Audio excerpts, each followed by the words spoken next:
장 1절에서 8절 말씀입니다. 창세기 36장 1절에서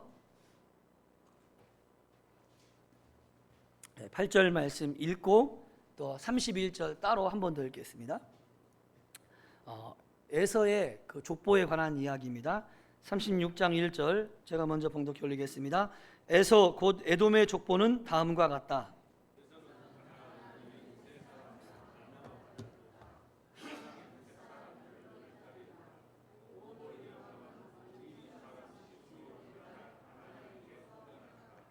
바스맛은 이스마엘의 딸이며 느바요의 누이이다.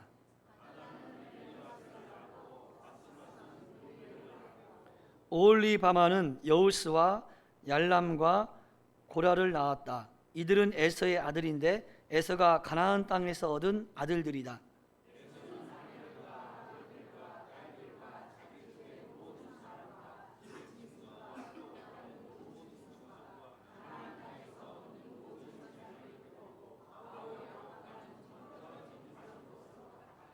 두 사람은 재산이 많아서 함께 살 수 없었다. 그들은 특히 집짐승이 많아서 거기에서 그대로 살 수 없었다.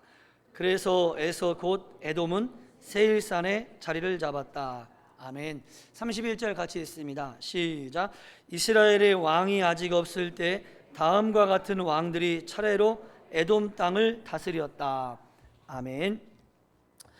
오늘은 이런 생각이 들 때라는 제목으로 창세기 말씀 계속해서 강해해 나갑니다. 창세기 36장에 보면은 에서의 족보가 쭉 나옵니다. 사실 재미없습니다. 근데 이 족보에 보면은 에서의 후손들이 어떻게 누구고 누구 이것보다도 에서의 후손들이 어떻게 됐는지 나오는데 이걸 읽다 보면은 두 가지 인상을 받습니다. 첫 번째는 에서의 후손들이 굉장히 많이 번성했네 라는 걸 알 수 있어요. 그래서 그 후손들이 새로운 부족을 형성했고 번성한 것을 우리는 알 수가 있습니다. 또 에서의 족보를 읽으면서 알 수 있는 것은 뭐냐면은 에서의 후손들이 참 잘 되었다, 굉장히 잘 풀렸네 라는 것을 우리는 알게 됩니다. 그 증거가 창세기 36장 31절 좀 전에 읽었던 말씀입니다. 이스라엘의 왕이 아직 없을 때에 다음과 같은 왕들이 차례로 에돔 땅을 다스렸다 라고 합니다. 창세기가 쓰여졌을 당시 바로 지금 요 무렵에 야곱의 후손은 왕은커녕 자기네 땅도 없습니다. 왕은커녕 자기네 땅도 없어요. 그런데 여기 말씀해 보니까 에서의 후손은 이미 에돔 땅, 에서가 에돔이거든요. 에돔 땅이 있고 그 다음에 그 땅에서 수많은 왕들이 나와서 그 땅을 다스렸습니다. 그러니까 이걸 보면은 야곱의 후손들과 에서의 후손들이 굉장히 큰 차이가 있는데, 에서의 후손들이 엄청 성공했네 라는 걸 우리는 대본할 수 있습니다. 반면에 야곱의 후손은 어떻습니까? 야곱은 자기 아버지 이삭이 살던 땅 가나안 땅에 살았습니다. 형 에서는 이렇게 자손이 번성하고 왕이 다스릴 정도로 발전했는데 야곱은 남의 땅에 묻혀 살고 있는 거죠. 가나안 땅에 그냥 객으로. 이런 거 볼 때 일반적으로 에서가 축복받은 사람이고 야곱은 축복받은 사람이라고 생각하지 않습니다. 물론 이제 오늘날 우리 성경을 읽는 입장에서는 우리는 끝을 아니까 에서와 야곱의 후손 끝이 어떻다는 걸 알잖아요. 대표적으로 사무엘하 8장에 보면은 이런 말씀이 있어요. 같이 읽어볼까요? 시작. 마침내 온 에돔 사람이, 한참 세월이 흐르고 나서 에돔 사람이 누굽니까? 에서의 후손들이잖아요. 그 후손이 다윗의 종이 되었는데 다윗이 누굽니까? 야곱의 후손이잖아요. 그러니까 야곱의 후손이 시간이 지난 후에는 결국 에서의 후손들을 정복했어요. 무엇보다 야곱의 후손들을 통해서 누가 나옵니까? 예수 그리스도가 태어났습니다. 그럼에도 불구하고 창세기 36장 오늘 읽은 요 당시에는 에서가 축복받은 사람이지 야곱이 축복받은 사람이라고 생각하진 않습니다. 근데 여러분, 우리도 마찬가지예요. 일반적으로 예수 믿는 사람들은요 그런 것 같아요. 일이 좀 잘 풀려요. 예수 믿는 부부들은요, 부부가 함께 신앙생활을 잘하면 예수 믿는 부부들은 일반적으로 안 믿는 사람보다 훨씬 더 행복합니다. 예수 믿는 사람들의 자녀들은 일반적으로 안 믿는 집의 애들보다 훨씬 잘 자라주더라고요. 또 예수 믿는 사람들은요, 직장 생활도 잘해요. 그리고 사업도 떼부자는 아니어도 뭐 그런 대로 그냥 잘 되는 것이 원칙입니다. 그런데요, 가끔 가다가 안 믿는 사람이 믿는 사람보다 훨씬 잘 사는 경우도 있고, 또 반면에 잘 믿는 사람인 것 같은데 고난과 역경을 겪기도 합니다. 그럴 때 우리는 의문을 갖습니다. 내가 일이 좀 잘 될 때는 이런 것들이 큰 문제가 안 돼요. 근데 내 자신이 어려움 가운데 놓이게 되면 그런 생각을 안 할 수 없죠. 안 믿는 사람은 사업도 잘 풀리는 것 같은데 나는 왜 이렇게 사업이 안 풀리나? 안 믿는 사람도 저렇게 잘 풀리는데 예수 믿는 나는 왜 이렇게 안 풀릴까? 이런 생각을 안 할 수 없습니다. 그래서 사랑하는 성도님들, 살다가 그런 의문이 들 때 오늘 소개하는 이 세 가지 내용을 꼭 기억하셔서 좀 여러분에게 도움이 되었으면 좋겠습니다. 첫 번째 기억해야 할 것은, 자, 행복은 하고 같이 있습니다. 시작. 행복은 세상적인 복과 절대적인 상관이 없다는 것을 기억했으면 좋겠습니다. 행복은 세상적인 복과 절대적인 상관이 없다는 것입니다. 비기독교인들이 때로는 물질적으로 아니면 세상적인 기준으로 성공했을지 모르고 가진 것이 많을지도 모르지만 그렇다고 해서 꼭 그분들이 반드시 행복한 것은 아니에요. 동의하시죠? 만약에 그렇다라면은 강남에 사는, 대한민국 제일 부자 동네가 뭐 저는 이제 제가 알고 있는 강남을 알고 있는데, 강남에 사는 사람들은 무조건 다 거기 있는 사람들은 우리보다 행복해야 돼요. 그렇습니까? 아니잖아요. 그러면 강남에 안 사는, 안 강남에 사는 우리들은, 사실 우리도 강남이죠. 강남이 한강이잖아요. 한강 이남을 강남이니까 뭐 우리도 강남에 살아요. 자부심을 가지십시오. 좀 밑이긴 하지만 우리는 다 불행이 되는가? 그건 아니잖아요.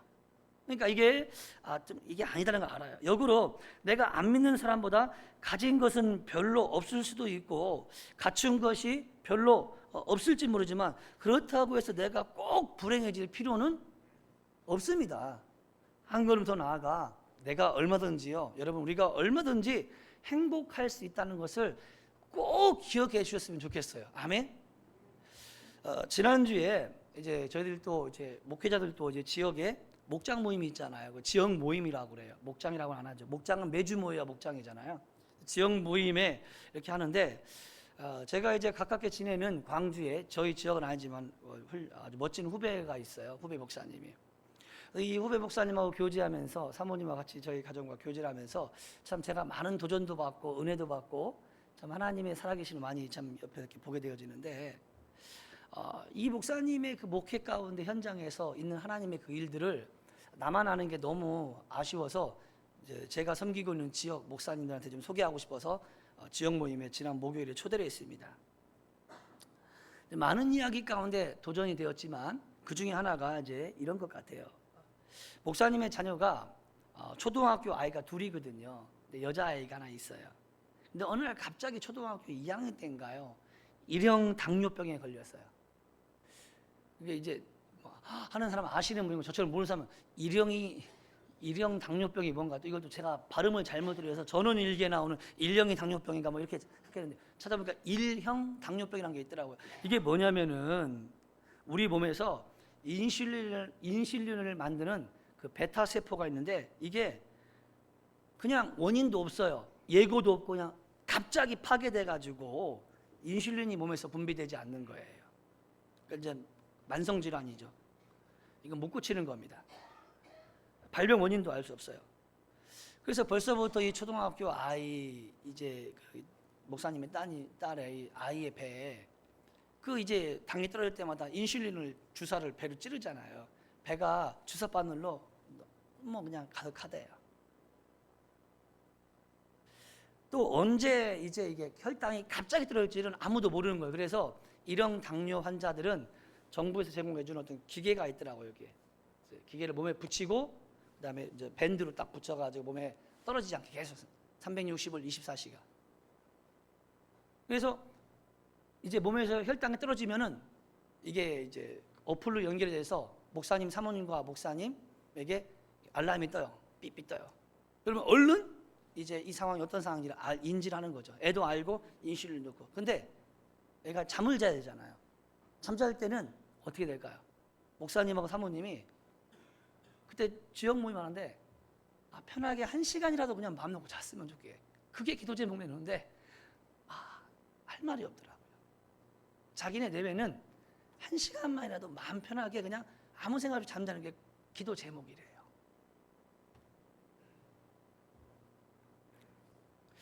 그래서 어느 날 목사님이 이제 초등학교 딸 아이에게 그렇게 살아가는 자녀를 볼 때 부모는 사실은 엄마들은 참 이렇게 용기가 있는 아빠들은 사실 두려움이 많거든요. 그걸 직면하는 것을 되게 무서워해요. 그 딸아이한테 용기를 내가지고 딸한테 물었대요.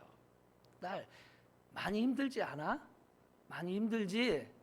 라고 용기를 내서 이제 물어본 거예요, 딸한테. 근데 그 아이가 뭐라고 말하냐면은 이런 말을 했대요. 아빠, 사는 게 불편하긴 하지만 그렇다고 내가 불행한 건 아니야, 아빠. 이 말이 목사님에게 하나님의 음성으로 들렸대요. 광주에서 교회를 개척하고 여러 가지로 힘들잖아요. 개척하면 재정적인 것도 그렇고 사람도 없고 또 늘 쫓기고. 그래서 그냥 원망 불평하고 나는 불행한 목회자, 왜 나는 교회가 안 될까? 이런 시간들을 보내다가 아이가 한 말을 듣고선 하나님의 음성을 들렸다는 거예요. 그래서 그때부터 이 목사님이 정말로 최선을 다해서 목회를 하기 시작했거든요. 그때 그걸 계기로 해서. 여러분, 정말 그렇지 않나요? 많은 분들이 이 아이보다 더 건강한 몸과 더 좋은 조건을 갖고도 만족하지 못하고요. 끊임없이 어떻게 해서라도 그냥 원망과 불평거리를 찾아내고요. 또 합리화하고 결국은 스스로의 삶을 불행하게 만드는 아주 특별한 은사를 가지신 분들이 있더라고요. 우리 삶 주변에는. 하여튼 기어코 원망과 불평거리를 찾아내는 사람 같아요. 왜 저것만 보일까? 사랑하는 성도 여러분, 행복이라는 것은 외적인 것으로만 주어지진 않습니다. 그게 전부가 아니에요. 행복은 항상요 내적인 것에서 주어집니다. 내면에서, 마음에서. 그래서 엄청 돈을 많이 갖고 있어도 불행한 사람이 있고요. 반대로 돈이 부족해도 얼마든지 행복한 사람들도 있더라고요. 근데 진짜 안타까운 사람은 뭐냐면은 돈도 없고 내면도 마음도 가난한 사람이에요. 이런 분들은요, 가만히 보면 스스로 자신의 감옥에 갇혀 일생을 스스로를 불행하게 사는 사람이려고 작정하는 것 같아요. 제가 볼 때는 그래요. 불행하게 살려고 작정을 한 것 같아요. 스스로 자신을 위한 감옥을 만드는 줄도 모르고 그렇게 스스로 더 깊은 감옥에 기어 들어가 살아갑니다. 그분이 불행한 것은 그 누구의 탓도 아니고 오롯이 자기 자신이 그렇게 만들어간다는 사실조차도 모르고 살아가는 것 같아요. 그 왜 그럴까 봤더니 한번 따라할까요? 마음밭이 문제입니다. 이게 마음밭의 문제더라고요. 마음밭. 어떤 사람은 마음밭이 길가와 같고 어떤 사람은 마음밭이 돌짝밭 같고 어떤 사람의 마음밭은 가시덩굴로 쌓여있는 덮여있는 밭과 같고 어떤 사람의 마음밭은 옥토와 같은 거예요. 그래서 뭘 갖다가 하나님 말씀을 주더라도 열매가 나는 것처럼 어떤 사람은요 사실 그래요. 라면 하나 컵라면 먹으면서도 행복해하는 사람이 있어요. 어떤 사람은 6만 원짜리 스테이크를 먹으면서 불평하는 사람이 있고 얼굴을 찡그리고 어둡게 먹는 분도 있잖아요. 잘 알잖아요, 우리가. 저는 마음이 부자인 사람 같아요. 요즘에 제가 편의점의 삼각김밥과 육개장 사발면에 사랑에 빠졌습니다. 한동안 아침을 지금 한 4년 6개월 거의 5년 동안 안 먹다가 어느 날 갑자기 이게 삼각김밥에 이게 그냥 매력에 빠져가지고 그거하고 컵라면 먹는데 얼마나 맛있는지 모르겠어요. 제가 우리 교회에 마음밭이 안 좋은 여성분들이 있다는 사실 제가 발견했습니다. 저는 원두막 한식뷔페가 정말 최고의 음식점입니다. 저는 우리 성도님도 가신 분은 다 그런 줄 알았어요. 근데 어떤 분이 그러더라고요. 목사님한테 말은 못해서 그렇지 거기 갔다 온 분이 있는데 이게 뭐가 맛있냐고 하는 분들이 있다고 그러더라고요. 그 여성분들은 마음밭이 가난해서 그렇습니다. 저처럼 마음이 부자인 사람은 원두막이 최고예요. 말 그대로 최고입니다. 여러분의 마음밭은 어떻습니까? 그러므로 비기독교인들이 세상적인 어떤 복을 누리고 있다고 해서 내가 부러워하는 어떤 환경을 가지고 있다고 해서 저 사람은 반드시 행복하다 이렇게 봐서는 안 되고요. 그 사람하고 직접 대면해봐야 알잖아요. 내가 판단하고 결정하지 말라는 거예요. 거꾸로 믿음의 성도인 내가 비록 세상적인 복을 갖추지 못했다고 해서 내가 불행해져야 된다고 느낄 필요도 없습니다. 물론 하나님께서요 재정에 축복을 주시면 좋지만 재정이 넉넉하지 않을 때도 우리는 행복하게 사는 법을 반드시 배우셔야 됩니다. 아멘? 반드시 배워내셔야 돼요. 네. 마찬가지로 하나님께서 성공시켜 주시면 너무너무 좋지만 성공시켜 주지 않아도 행복할 수 있는 법을 우리는 반드시 배워내셔야 됩니다. 그래야 우리는 행복할 수 있어요. 그래서 여러분 행복이라는 것이 세상적인 그 축복이 절대적인 것은 아니다 라는 걸 우리가 알 때 믿지 않는 사람과 믿는 내가 비교했을 때 믿지 않는 사람이 어떻게 또 잘 되지 이럴 때 의문을 안 갖고 스스로가 불행하다고 생각하지 않는 거예요. 두 번째요 기억할 것이 있습니다. 같이 읽겠습니다. 그럼 시작. 그럼 우리가 그런 상황에 있을 때 충분한 재정도 사회적인 성공도 하지 못했을 때 어떻게 하면 우리가 행복해지느냐. 여러분들 죄송하지만 우리 모두가 다 어쨌든 그 세상적으로도 세상적이란 말도 사실 안 맞는 말인데 하여튼 물질의 복도 막 한 달에 한 1억 정도는 통장에 딱 따박따박 들어오고 집도 그냥 넓고 차도 좋은 차 타고 사실 우리 그렇게 살면 얼마나 좋아요. 근데 현실은 어때요? 소수잖아요. 아닌가요? 현실은 소수일 거라고요. 다 바람이 있지만 현실은 소수예요. 그러면은 현실은 분명히 소수일 텐데 아직 1억에 도달하지 못한 사람은 내가 지금 불행한 것은 1억이 없어서 불행한 거야 하고 나는 1억이 모아지면 그때부터 행복할 거라고 생각한 사람이 평생을 80, 90 살다가 끝까지 1억 못 모으면은 끝까지 불행하다 살다가 죽는 거 아니에요. 나는 그렇게 살려고 안 했거든요. 우리는요 평생 성공하지 못할 수도 있어요.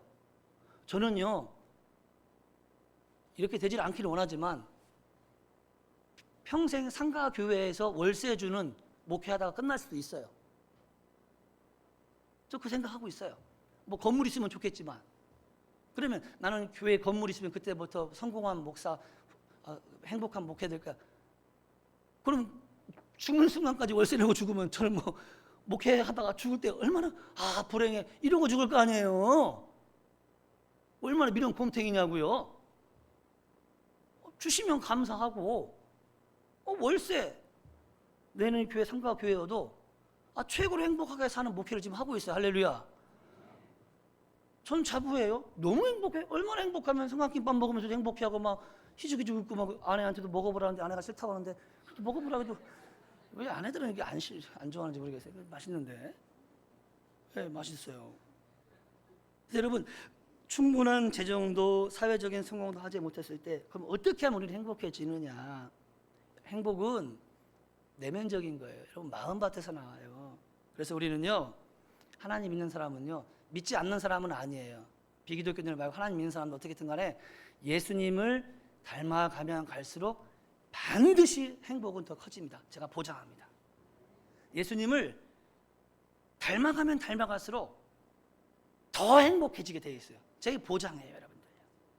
네. 예를 들어 예수님은요, 세상에 오신 목적이 섬김이라고 했습니다. 한번 읽어볼까요? 시작. 인자는 섬김을 받으러 온 것이 아니라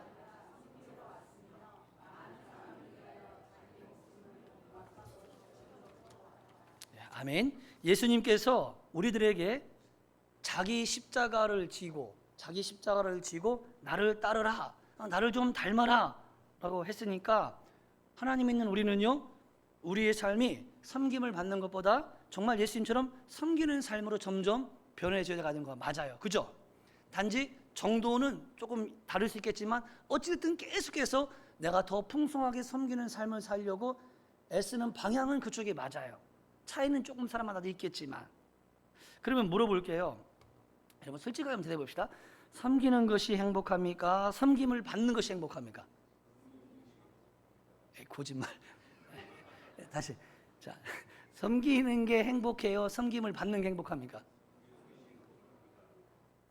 제가 보니까 섬김을 받을 때가 기분 좋고 좀 행복해요. 다시 보니까. 그런데 섬기시는 분이 더 행복해요. 제가 어제 그 새벽기도 우리 끝나면 토요일 날은 장로님들이 설교하시잖아요. 그 장로님들이 이제 설교 끝나고 내려가서 라면 끓여 먹는다고 하더라고요. 그래서 차 타고 가다 그거 먹지 말고 그러면은 저기 장로님들 지금 나오신 분들 같이 저기 그 콩나물국밥집에 가자고. 그래서 야탑에 가서 콩나물국밥 먹자고 했어요. 같이 갔어요. 제가 살려고 갔어요. 왜냐하면 콩나물국밥이 7,000원밖에 안 하거든요. 싸요, 싸. 그래서 살려고 갔는데 섬기려고 갔어요, 진짜로. 그런데 한 분이 먼저 카드를 딱 내면서 내가 계산할게요, 계산하더라고요. 그때 제 마음이 우울했을까요? 기분 좋았을까요? 좋았습니다. 솔직한 심정에 좋았어요. 섬기를 받으니까 좋죠. 좋은데 제가 보니까 섬기시는 분이 더 좋아 보여요. 저도 좋은데 섬기시는 분이 더 좋아 보여요. 돈 쓰고 행복해 하시더라고요. 여러분, 얼른 생각하기에는 섬김을 받는 사람이 더 행복해 보이는데 누가 되었든지 간에요, 제가 정말 조심하려고 애쓰는 것 중에 하나인데 섬김만 받다 보면 드문드문하게 받는 거였지만 자꾸 섬김만 받다 보면 섬김 받는 것이 당연한 것으로 익숙해지기 시작합니다. 그렇죠? 그렇게 익숙해지기만 하면 괜찮은데 익숙해지다가 더 섬겨주지 않는 것에 대해서 어떻습니까? 불만이 생기죠? 뭔가 좀 마음이 서운한 마음이 생기죠? 섭섭한 마음이 생깁니다. 그래서 목장에서도 보면요, 목원들 가운데는요, 때로는 보면 굉장히 이기적인 목원들이 있을 수도 있다고 저는 생각을 해요. 섬김 받는 것에만 익숙해진 목원들이죠. 우리가 가정교회를 시작한 2017년 5월부터 시작했는데 그 정도의 섬김을 목원이 받았으면 섬기는 모습이 있어야 되는데 없어요. 감사할 줄 모릅니다. 오히려 목자니까 그렇게 해야 되는 거 아니야? 섬김 받는 것을 당연하게 생각할 수 있습니다. 섬김을 받는 것이 당연한 걸 생각할 수 있더라고요. 그죠, 김기욱 집사님? 갑자기 놀랬죠. 김기욱 집사님이 저만 보면은 또 목장에 가면 자랑하는 게 있습니다. 월급을 많이 받는다고 맨날 자랑을 해요. 나보다 더 많이 받아요. 그래서 그 말이나 안 했으면 괜찮은데 많이 받는데, 그래서 내가 그러면 목자 목녀님한테 커피 사세요 했더니 말을 안 해. 그래서 내가 그래서 월급 받으면 이제 앞으로 목장 식구들 모이면 커피 쏘라고, 쏜 다음에 사진 찍고 나한테 보내라고 전화하라고 그랬어요. 그랬더니 보고를 하더라고요. 목사님 커피 샀어요 그러더라고요. 근데 그냥 목사님 커피 샀어요 그러면은 순종해서 산 것인데 목사님 커피 샀어요 그러니까 되게 못마땅한가 봐. 그래서 내가 들어와 사지마 이러려고 하다가도 그래도 뭐 자꾸 섬기는 훈련. 근데 섬기시면서 되게 좋아하세요. 얼굴이 웃음이 꽉 찼더라고요.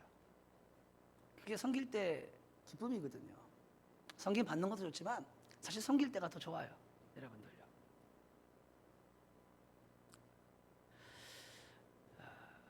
그래서 섬김 받고자 하는 사람의 마음이 그래요. 받으면 금방 익숙해지고요. 그보다 더 섬기지 않으면 불만이 커지더라고요.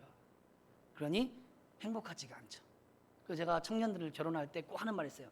결혼하는 이유가 결혼해서 이 사람한테 내가 뭘 받고 사랑을 받고 재정적인 걸 받고 뭐 여러 가지 것들을 받으려고 이 사람을 통해서 채우려고 결혼하면은 100% 너는 불행할 거다라고 말을 해요. 행복한 결혼 생활은 그겁니다. 성경적인 것은 뭐냐면 하나님 왜 아담에게 하와를 만들으셨습니까? 하와의 부족함을 채워주기 위해서예요. 가장 이상적인 부분은 뭐냐면요, 서로의 부족함을 채워주려고 결혼 생활하면은 행복할 수밖에 없습니다. 부족한 것 때문에 비난하는 것이 아니라 내가 저거 채워주려고 결혼했지? 내가 저거 채워주라고 하나님 날 만나게 하셨지? 그게 원망이 아니에요. 근데 사랑받고 이 사람한테 뭘 얻으려고 하는 사람은요, 자꾸 뭘 얻어내려고 섬김을 받으려는 사람은 결국은 불행합니다. 왜? 섬김을 받는 데는요, 욕심이 한도 끝도 없습니다. 여러분들요, 한도 끝도 없어요. 그래서 서로 섬기는 부부가 결국은 행복한 거예요. 목장에서도 마찬가지입니다. 목녀만 섬기는 목장이 있죠. 되게 힘들거려. 근데 목자도 섬기고 목원도 섬기는 거예요. 그러면 굉장히 행복한 목장이 되는 거죠. 그게 천국이에요. 사실이에요. 저는 우리 교회 목장이 다 그랬으면 좋겠습니다. 여러분, 섬기는 사람은 남의 필요를 채워주는 거 아닙니까? 그러니까 이게 남의 필요. 이거 이제 목장에서 섬긴다고 할 때 어떤 목원이 얘기를 해요. 그럼 서로 나눔을 할 때 섬기는 게 뭘까요? 말하는 사람의 필요가 뭘까요? 내 소리를 들어달라는 거잖아요. 그러니까 그 사람의 필요를 채워주는 건 뭐냐면은 잘 들어주면은 잘 섬기는 거예요.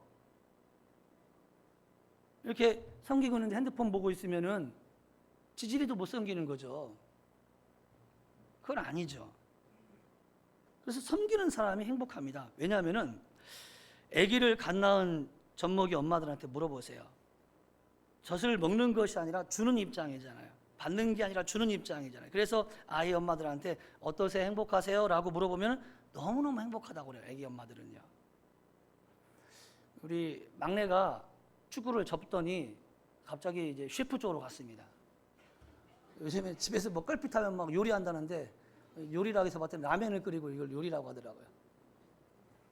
지난주에 2시간 동안에 어떤 음식을 했어요. 아마 우리 청년 선생님들하고 야탑에 있는 청년다방에 가가지고 감자튀김을 되게 맛있는 걸 먹었대요. 자기가 그거를 레시피를 아니까 만들어 보겠다고 집에서 감자 사가지고 찌고 으깨고 튀기고 하는데 싱크대가 막 기름으로 막 시험 들 정도로 막 완산 2시간 했더라고요. 그래가지고 이제 감자튀김을 딱 놨어요. 근데 이제 집에 마침 이제 형이 있고 누나들 둘이 있고 엄마 있고 이제니까 먹는데 진짜 맛있었어요. 근데 지는 2시간 동안 해놓고 한 2개인가 먹은 걸 제가 알고 있어요. 근데 막내가 형이 제일 맛있게 먹었거든요. 제가 볼 때 우리 집에서 형은 애서고 동생은 야구 같아. 형 애서가 너무 맛있게 먹는 모습을 보면서 막내가 그걸 굉장히 행복하게 뿌듯하게 웃으면서 쳐다보는 그 모습이 저한테 되게 좋았어요. 저 녀석이 섬기는 것이 뭔지를 몸으로 배워가네? 라는 걸 제가 알았어요. 되게 기분 좋았어요. 맛있게 먹었습니다. 그래서 그 다음날 이제 제가 차를 타고 같이 가다가 물어봤어요. 얘들아, 야, 어제 그 감자튀김 청년다방 감자튀김 진짜 맛있더라. 아빠 맛있었어? 진짜 맛있어. 다음 주 월요일 날, 내일이죠. 한번 뭐 하면 어떨까 했더니 아빠 그냥 청년다방 가서 사 먹자 그러더라고요.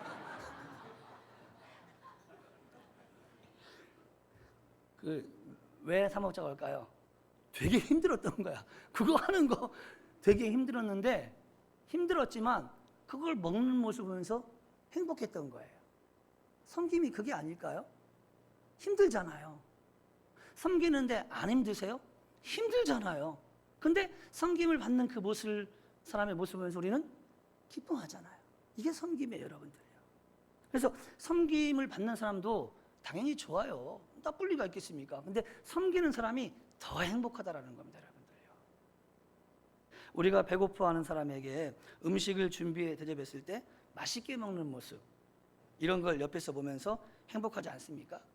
그러니까 목장에 가서 뭐 그러려겠지만 목장에 가서 반찬 투정하는 사람은요 인간 이하의 사람입니다. 그거는 강아지보다도 좀 못하다고 생각을 해요. 예를 들어 목장에서 뭐 어떤 목원이 목장 먹는 음식을 했단 말이에요. 그러면은요 사명이 있습니다. 따라 삽시다. 사명감을 가지고 맛있게 먹어야 된다. 그게 섬김이에요. 남기는 것은, 따라서요, 남기는 것은 죄다. 죄예요. 아니 열심히 섬겼는데 그걸 남겨 아니죠. 다 먹어야 돼요. 사명감을 가지고 드셔야 돼요. 절대 목장 모임할 때 이게 뭐 어휴 큰일 나요. 추방당할 수 있어요. 목장에서. 안 해요. 무조건 맛있게 먹어주는 것이 뭡니까? 섬김이죠. 그래 만든 사람을 행복하게 해주는 거죠. 그렇게 먹으면서 또 섬기는 거잖아요. 왜? 음식한 분을 기쁘게 해주는 거니까. 여러분들. 이처럼 믿음의 성도가 예수님처럼 섬김의 삶을 살려고 자꾸 애쓰잖아요. 그러면은요, 예수님 닮아가는 거잖아요. 행복할 수밖에 없습니다. 사실 제가 지금 한 거의 2달 보름 정도를 월요일 날 못 쉬고 있어요. 그러니까 한 번도 지금 안 쉬고 2달 보름을 계속 지금 가는 거예요. 근데 감사하게 뭐 건강에도 아직 문제는 없고 또 뭐 사역하는 데 지장은 없습니다. 왜냐하면 저희 장인 장모님이 김천에 계신데 건강이 되게 안 좋으세요. 치매도 있으시고 아내가 걱정이 많아가지고 또 형제들이 갈 수 있는 상황도 아니고 그래서 제가 지금 이제 같이 매주 월요일마다 아침에 한 6시쯤에 출발해서 이제 김천에 가서 뭐 거의 뭐 요양보호사처럼 가서 싹 다 청소도 하고 또 음식도 마련해놓고 장도 받아들이고 이렇게 오고 있습니다. 근데 이게 사실은 힘들 수가 있잖아요. 그런데 제가 너무 좋더라고요. 왜냐면은 아내가 그걸 굉장히 행복해하고 고마워하더라고요. 그래서 내가 이렇게 섬기니까 아내가 행복하구나. 너무 행복한 거예요. 내일 아침 또 한 5시 일어나가지고 채비해가지고 내려갈 때 벌써 들떠요. 아내가 행복해하는 모습을 생각하고 장인 장모님 행복하는 걸 생각하니까 힘들긴 해요. 뭐 갔다 오면 이제 힘들죠. 그래서 화요일날 새벽 기도할 때 보면 제가 상태가 제일 안 좋거든요. 뭐 영상 보세요. 뭐 발음도 세고요, 막 그래요. 근데 행복한 건 사실이에요. 몸은 힘들지만 행복한 건 분명한 사실이에요. 그러니까 섬김에는 어려움이 있지만 행복은 있다. 안 힘들고 안 행복한 것보다는 조금 힘들고 행복한 게 훨씬 더 삶이 좋더라. 저는 그걸 확신합니다. 그래서 여러분들 우리가 어찌되었든 우리가 예수님을 닮아가려고 애쓰면 애쓸수록 행복할 수밖에 없고요. 반대로 섬김의 삶을 살지 않는 분들은 살면 살수록 엄청 재미없을 겁니다. 무료할 거예요. 삶이요. 늘 빡빡할 겁니다. 예수님께서 마태복음 11장 28절에서 이런 말씀이 있거든요. 같이 한번 읽어볼까요? 마태복음 11장 시작. 수고하며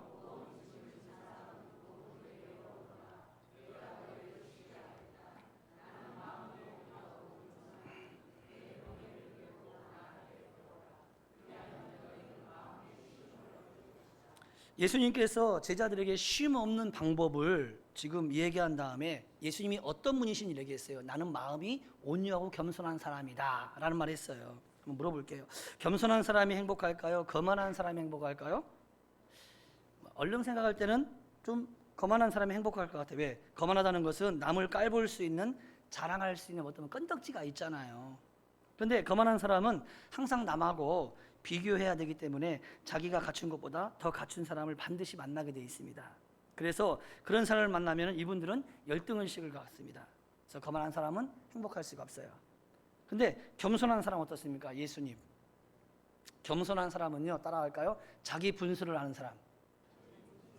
그러니까 자기 분수를 아니까 요만한 것 가지고도요, 굉장히 과분하다, 행복하다고 말합니다. 만족해야 합니다. 그래서 우리가 예수님을 닮아가면 닮아갈수록 우리는 행복할 수밖에 없습니다, 여러분들요. 행복할 수밖에 없어요. 그래서 하나님께서 거만한 사람을 예수님 닮아가도록 하기 위해서 어떻게 합니까? 거만한 기독교인, 거만한 목사를 예수님 닮아가도록 하기 위해서 고난과 역경을 통해서 훈련시키죠. 제가 엄청 교만했잖아요. 30대 후반부터 40대 중반까지, 후반까지요. 근데 고난을 통해서 하나님이 어떻게 해요? 훈련시키는 거예요.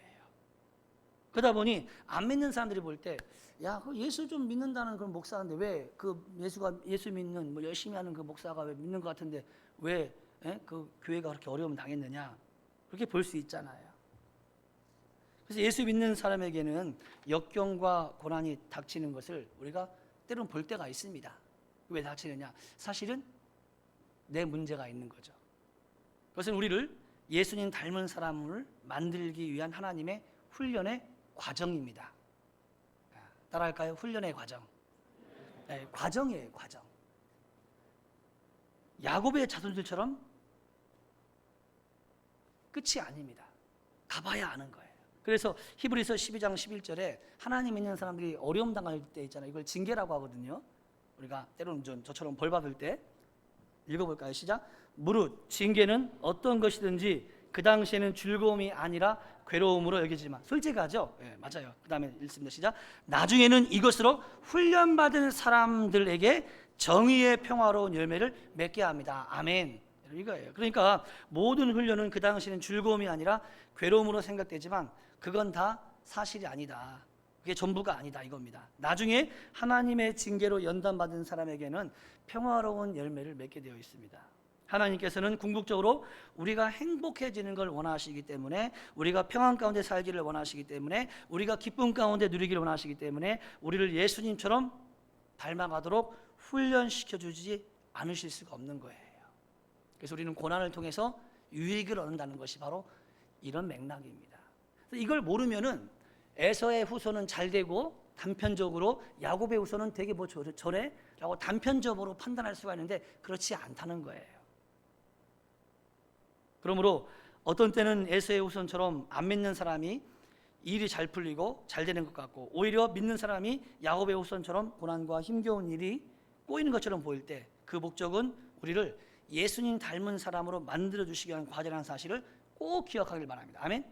그래서 그 과정에서 우리가 이렇게 뭐냐면요, 잘 순종하는 거예요. 그리고 나를 다듬으시는 그 하나님 손에 나를 맡기고, 이 과정을 통해서 하나님 내가 어떻게 더 나은 사람을 반응하기 원하실까, 이걸 고민하지 않으면 그 과정은 상당히 깁니다. 생각보다. 근데 빨리 깨닫고 그 과정에서 졸업하려면은 내가 왜 이런 고난을 당했을까? 예를 들면 저의 성향 가운데 내가 얼마나 교만했으면 이런 일을 당했을까? 그럼 하나님 이 과정 통해서 뭘 원하실까? 겸손하기를 원하시는구나.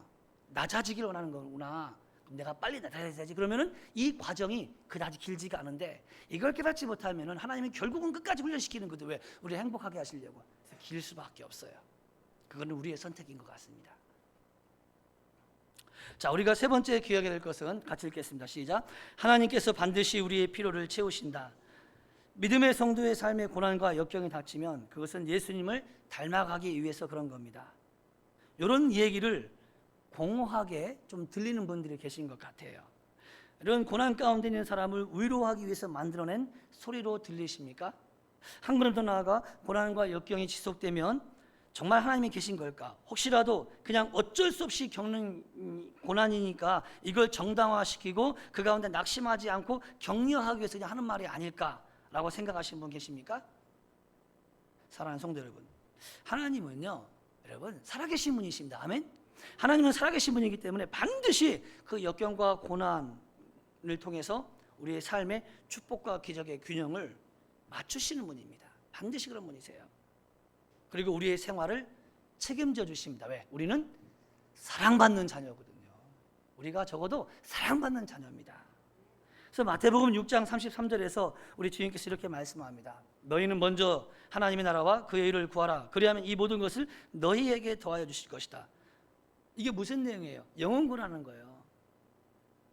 하나님 나라를 확장시키라는 거잖아요. 영원 구하는 거. 우리 예수님 그때 모셨잖아요. 그 다음에 그의 의를 구한다는 게 뭡니까? 예수를 닮아가는 거예요. 주님의 제자가 되는 것입니다. 우리가 그렇게 살아갈 때 이 모든 것이라는 것은 먹고 마시고 입는 생활의 필요를 얘기합니다. 하나님이 그거 채워주시겠다는 거예요. 채워주시겠다는 거예요. 여러분들, 우리가 사실 고난과 어려움을 당할 때 힘든 이유가 그 자체가 힘든 것도 있습니다. 그런데 또 있죠. 내가 이러다가 직장 다니시는 분들은 잘려가지고 갈 데도 없는 거 아닌가, 이런 것. 내가 이러다가 사업이 망하는 거 아닌가? 내가 사회에서 이러다가 나 혼자 돼가지고 우리 가족들 정말 사는 게 어려워지는 게 아닌가?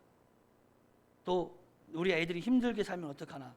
그럴 때 내가 어떻게 책임을 져야 되나? 내가 이 창피를, 이 수치를 어떻게 감당해야 하나? 사실 이런 두려움도 있지 않습니까? 그래서 우리 이런 두려움 때문에 우리가 역경과 고난이 힘들기도 합니다. 근데 제가 드리고 싶은 말씀은 혹시 이런 과정에 있는 분이 계시다면 이렇게 말씀드리고 싶으세요. 마음 놓으십시오. 마음 놓으세요. 마음 놓으세요. 여러분, 하나님의 나라와 그분의 의를 구하면서 사는 믿음의 사람에게는요, 훈련이 목적이기 때문에 절대 하나님이 감당하지 못할 훈련이나 고난은 허락하지 않습니다.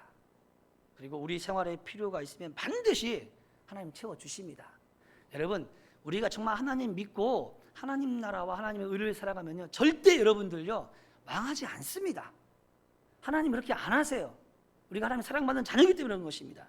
왜? 하나님께서는 천지 만물을 지으신 창조주 하나님이십니다. 능력의 하나님, 기적의 하나님이십니다. 그래서 우리가 하나님 나라와 그의 의를 구하며 살다가 도저히 길이 없을 것 같을 때 하나님이 길을 열어주십니다. 결국은요, 길이 없으면 만들어서라도 길을 내주시는 분이 하나님이십니다. 길 없다고 걱정할 거 없습니다.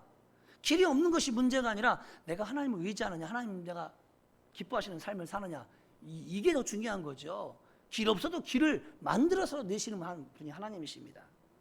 내 필요가 도저히 채워지지 않을 것 같은데도 채워주시고 크고 작은 기적을 베풀어 주셔서 하나님의 살아계심과 그분의 능력을 나타내시는 이런 하나님이 여러분 우리 아빠, 우리 아버지이십니다. 두려워할 게 없어요. 이러한 것은 뭐 저도 이미 경험하고 있고 지금 우리 교회에서 신앙생활 하시는 많은 분들이 사실 우리 아까 김한정 권사님이 기도할 때 했던 것처럼 하나님을 경험하고 살고 있잖아요. 또 어제도 우리 장로님들 같이 뭐 이렇게 콩나물밥 먹어 보니까 그 간증 가운데 그런 간증들이 많더라고요. 그래서 안 믿는 사람들이 잘 되는 것 같아 보이고 나는 잘 믿으려고 하는데도 자꾸만 어렵고 풀리지 않는 것 같을 때 두려워하지 마시기 바랍니다. 걱정하지 마세요, 여러분들요.